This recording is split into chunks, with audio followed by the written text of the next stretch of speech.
A healthy meal. It's not necessarily a gym bro's high-protein lunch, a $26 slop bowl, or a multicolored lettuce salad. It means different things to different people. We live in a world of unprecedented access to food. Corporations are trying to maximize profit selling us this stuff. They're lurking in every corner, whether it's high-processed sugary foods or capitalizing on our desires to make better decisions for our health. At the same time, 2.8 billion people across the world don't have access to the food they need to live a healthy life, effectively locking them in a lifetime of poverty for the benefit of a very small minority of ultra-wealthy weirdos.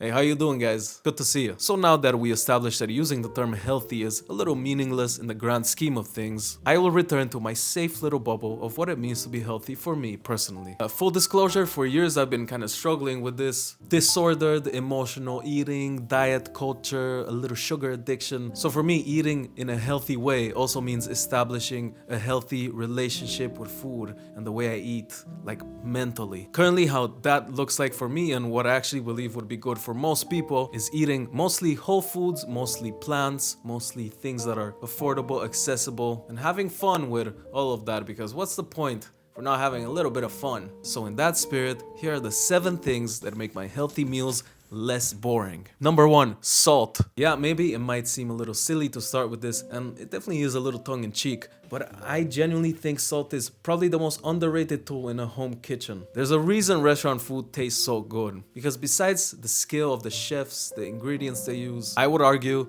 tons of fat and tons of salt are the main contributors. Of course, it's not very good for me to shove a whole bunch of butter in everything I eat all the time, but a little salt goes a long way in enhancing a seemingly boring basic thing. You can actually try this experiment at home right now. If you have a tomato, just go and chop a tomato, put it in a bowl, add a little bit of olive oil, maybe a little bit of basil, but it's not necessary. Just give it a stir and give it a taste. It's probably gonna taste alright. You know, just tomato, but a little flat, a little bland. And now just add a pinch of salt to the mix. Just mix it up and let it sit for about 5 minutes. And now when you give it a taste, you should feel the whole spectrum of the tomato taste. It's gonna be juicier, it's gonna be more intense, and that's what salt does. You don't need to use salt to make things salty. You just need to use salt to make things taste. I frequently roast veggies with just a little oil and a little salt. That's because I really enjoy that slightly sweet, roasty taste from the vegetables. And I don't want to mask it with some intense spices, so I just use salt to bring out the flavor. I also believe if you grew up hating vegetables, my bet is that you probably grew up in a household that just didn't cook them properly. Like a boiled, bland broccoli is not as exciting as a roasted, full of flavor broccoli. Number 2, fermented/pickled foods. Now, if you read Samir Nosrat's famous book, Salt, Add, Facet? Now, if you've read Samir Nosrat's famous book, Salt, Fat, Acid, Heat, there we go. That's the title. You might notice that I'm touching on some of those principles in there. And acid is certainly a very potent one. Sourness just wakes up your taste buds. Gives them a little slap, a little wake up, like, come on, come on. One of my favorite ways to bring acid to the party. Oh. Right now I'm on that pickled like pink stuff like radish and red onion. You just slice them up, you put them in a jar, you add some garlic, you add some peppercorns or whatever else you want. And then you top them with a mixture of equal parts vinegar and water and also a little salt in that. I heat that liquid up even though it's probably not necessary. I just feel like it softens the vegetables a little bit, and when it cools down you can just put a lid on it, put it in your fridge, it'll last for weeks. Well, probably not gonna last for weeks because you're gonna eat it, son. Now, if you wanna level up your game, probably one of my favorite types of taste is a lacto-fermented vegetable. Basically, instead of using vinegar to preserve and give sourness, we're gonna use the natural bacteria in vegetables that produce lactic acid, and that lactic acid bacteria is gonna provide sourness, a little funk. I'm not gonna go too much into it, but if you want a nice project for a lacto-fermented food, you can start with lacto pickles, or maybe something like sauerkraut. Check it out. This is something I just started yesterday, just as an experiment, because I'm just getting into this. And not only is it gonna make you an insufferable person because you're probably gonna bring this up every time you meet anyone, it's also healthy and fun. It's gonna enhance anything you add it to, and I highly recommend it. Number 3, tahini yogurt sauce. This is just what it sounds like. It's just my latest obsession. It's just a very solid sauce that you can use for multiple purposes. You could call it a multi-purpose, all-purpose sauce almost. You can use it in bowls, you can use it in wraps, just about anything. The way you make it is you need a good tahini. I use this Lebanese brand. I feel like it makes a big difference actually. And a nice pinch of salt and the zest of a lemon, the juice of a lemon. You could also add garlic at this point, but I really like the flexibility of sometimes not having garlic breath. And after whisking this, you're gonna notice that it's gonna become clumpy and weird and thick and gritty, and that's actually a good sign. That's the first part of our sauce, because now once we add a couple splashes of water, it's gonna turn into this smooth, velvety, light, airy sauce. I'm not sure of the science behind this. It's just how it works. Now, listen, you could actually just use this as a sauce. It's gonna be pretty intense, but I prefer to lighten it and creamify it with some Greek yogurt. That just gives it more body and it's gonna be more spreadable and spoonable. It also got that protein. Like, protein is a little old school to care about protein nowadays, but it's got it. Chimichurri. I feel like sometimes I talk about a thing way too many times on this channel. Certainly things like beans and lentils and other legumes, but I think lately it's been chimichurri because I've been obsessed with making it. Like, I literally make it all the time. It's just such a nice thing. Chimichurri is an Argentinian condiment. You might have seen it in steakhouses, but it's got a much wider use than that. I made a whole video about it. If you didn't watch that, what are you doing? What are you doing, dude?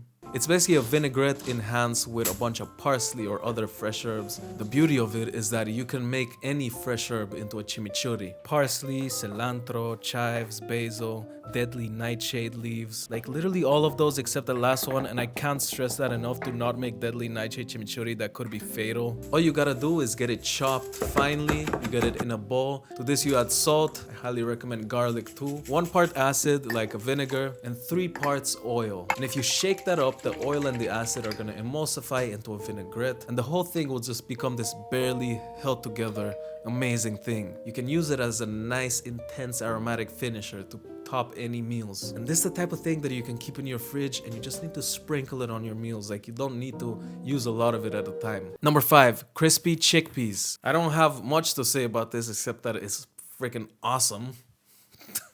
God. Oh my God, that was horrifying. Okay, this segment is gonna be dry. I'm just gonna explain how to make it. Take a can of chickpeas, open it, empty it, you drain it, you rinse it, you put some olive oil in that, you put some salt, then you put some paprika or smoked paprika or whatever spices you want. I highly recommend paprika or smoked paprika. You mix it with your hands or a spoon until all the chickpeas are coated, and you dump the chickpeas on a baking tray and you put them in an oven at about 180 degrees Celsius. That's about 350 Fahrenheit. And just for 15 minutes, just convection setting, or you could put it in an air fryer. It's gonna get it crispy and you'll end up with these crispy, nice little things of chickpeas, and they can be an excellent snack, an excellent salad topper, a bowl topper. And also, don't forget, this year we're fiber maxing. Okay, before we go to number 6, don't skip it, because I would like to shamelessly plug my Patreon. Patreon.com/KWOOWK is the place where you can get all of my recipes. You can also ask for recipes, suggest stuff. I'm gonna see everything in there because there's not a lot of people. And on top of getting my awesome recipes, you also get to support my channel. It really helps me a lot to have